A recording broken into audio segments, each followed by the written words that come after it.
Bismillahirrahmanirrahim. Assalamualaikum warahmatullahi wabarakatuh.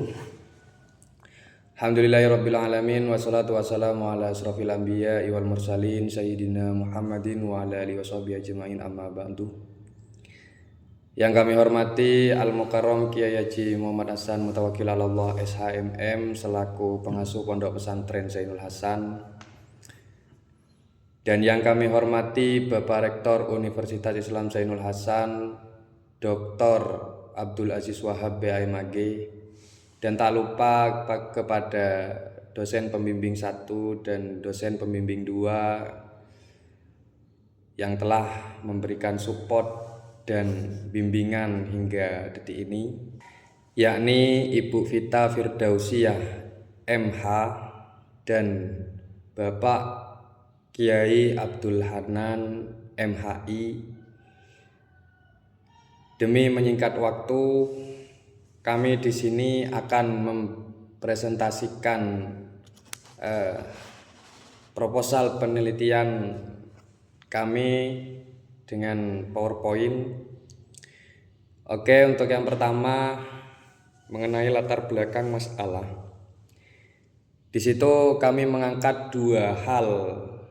Yang pertama mengenai fanatisme keperawanan. Mirisnya konsep keperawanan ini juga ikut merambah wilayah atau masuk pada wilayah seleksi dan tes-tesan dalam instansi-instansi sekolahan tertentu. Kemudian hal yang kedua, kami membawakan dari kemajuan ilmu kedokteran modern yang telah membawa perubahan yang sangat signifikan dalam cara manusia memandang dan memperlakukan tubuhnya. Prosedur medis yang dahulu tujuannya semata-mata untuk menyelamatkan nyawa dan memulihkan kesehatan, kini berkembang hingga mencakup tindakan-tindakan rekonstruktif dan estetis yang bahkan menyentuh aspek psikologis, sosial, bahkan moral. Salah satu prosedur yang menimbulkan problematika saat ini adalah himenoplasti atau rekonstruksi selaput darah. Kemudian dari perbedaan kondisi penyebab rusaknya himen ini ternyata memperumit penetapan hukum atau penegasan hukum praktek himenoplasti sendiri. Kasus perempuan korban pemerkosaan menuntut pendekatan yang berbeda. Kemudian fokus penelitian kami di sini untuk mengetahui pandangan ulama madhab terhadap prinsip fikih yang berkaitan dengan himenoplasti dan analisis hukum himenoplasti dalam fatwa ulama kontemporer. Yang nantinya kami buat rumusan masalah. Pertama, bagaimana pandangan ulama 4 madhab terhadap prinsip fikih yang relevan dengan kasus himenoplasti walaupun tidak dibahas secara eksplisit.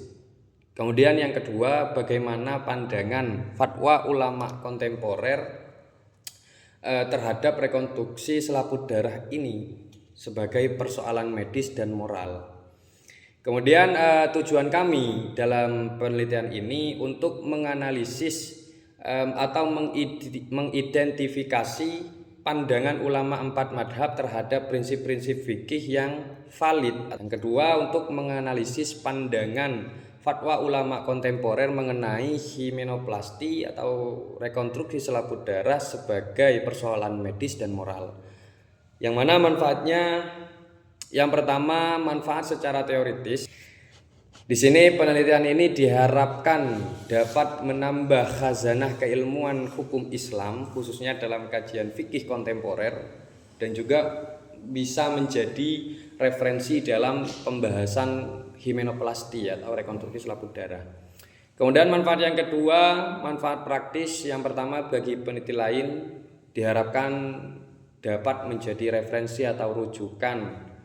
Kemudian yang kedua, teruntuk masyarakat umum dapat memberikan edukasi atau pemahaman mengenai persoalan himenoplasti, terlebih tentang rusaknya atau penyebab rusaknya himen atau selaput darah itu sendiri. Selanjutnya masuk pada landasan teori, yang mana di sini ulama 4 madhab telah sepakat bahwa perubahan ciptaan atau taghyirul khalqi dalam bentuk operasi medis yang di sini adalah himenoplasti tidak otomatis haram, melainkan bergantung pada qasduh, tujuan, kebutuhan dan dampaknya.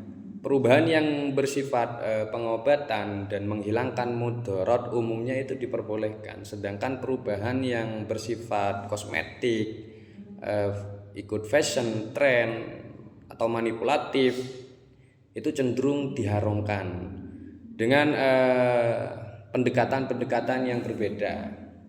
Dan untuk hasilnya itu diperinci boleh jika itu tergolong pengobatan dan haram jika hal itu untuk ikut tren atau fashion. Kemudian konsep yang kedua mengenai fatwa atau fatwa ulama kontemporer, yang mana di sini kami ambil dari pendapat Syekh Said Ramadan Al-Budi atau Al-Buaiti dalam karangannya Ma'an-Nas, yang mana himenoplasti di sini masih diperinci sebagai berikut. Jika didasari sebagai bentuk pengobatan dan menghilangkan cacat, maka hukumnya diperbolehkan. Selebihnya melebihi kebutuhan barusan hanya untuk keindahan, maka hal tersebut dihukumi haram. Kemudian yang kedua kami bawakan dari pendapat atau dari pandangan Syekh Yusuf Al-Qaradawi yang menekankan pentingnya mempertimbangkan maqasid syariah, yang mana dalam kasus kita sekarang ini terdapat hifdzul irid, menjaga kesehatan mental, yang mana akibat daripada stigma negatif tentang keperawanan maka dihukumi boleh. Kemudian menurut Syekh Muhammad Muhtar As-Salami, andai itu memang keinginan si suami, maka praktek himenoplasti itu diperbolehkan. Dan pendapat yang terakhir kami bawakan dari Syekh Muhammad Khalid Mansur, yang mana di sini diperinci yang pertama, apabila rusaknya himen itu akibat insidensial yang tidak dianggap maksiat secara syara dan bukan berupa perzinahan dalam ikatan nikah, maka hal itu dihukumi wajib. Artinya himenoplasti wajib untuk dilakukan. Sebaliknya jika tidak dikhawatirkan terjadi hal-hal seperti itu, maka dihukumi sunnah untuk merekonstruksi selaput darah. Yang terakhir mengenai metodologi penelitian, yang mana di sini kami menggunakan penelitian normatif yuridis, yaitu penelitian yang berfokus pada kajian terhadap norma, kaedah dan hukum-hukum Islam, ya baik bersifat klasik maupun kontemporer. Penelitian normatif ini tidak melakukan observasi lapangan, melainkan menganalisis bahan hukum dan literatur yang relevan dengan permasalahan yang sedang dikaji.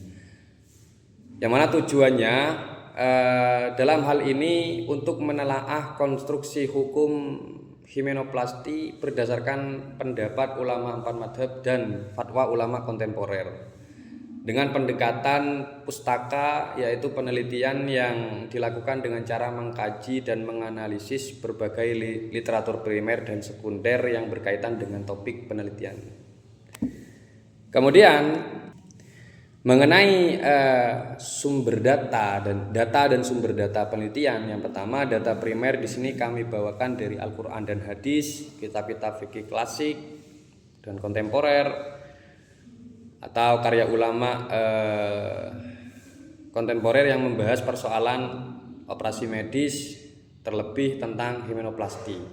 Dan dari data sekunder yang kami bawakan dari berbagai buku ilmiah dan juga tentunya artikel dan jurnal yang telah dipublish. Oke, sekian dari kami, kurang lebihnya mohon maaf, dan tentunya kritik dan saran untuk membangun itu sangat diharapkan. Billahi taufiq wal hidayah. Wassalamualaikum warahmatullahi wabarakatuh.